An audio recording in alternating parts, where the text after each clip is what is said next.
ल यो फुल टिपेपछि हाम्रो ड्रागन फ्रुट फुलेको लगभग 5 देखि 7 दिनभित्रमा यसरी ओइलाउँछ यो फुल।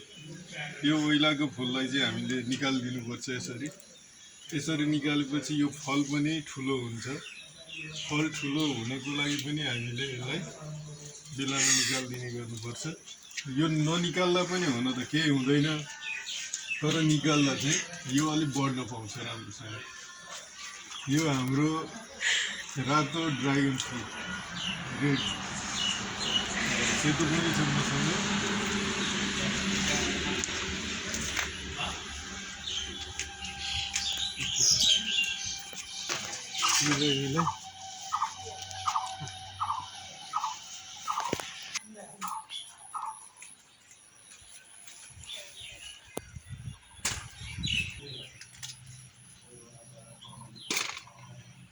यो एक लट फुलेको अस्ति लगभग 5-7 दिन जति हो।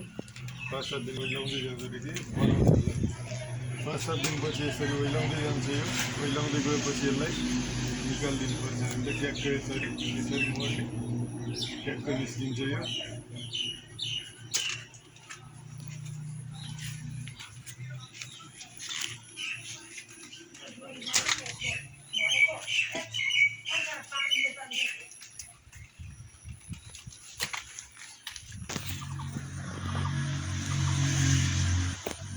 मेरो लगभग 100वटा जति यो फुलेको छ।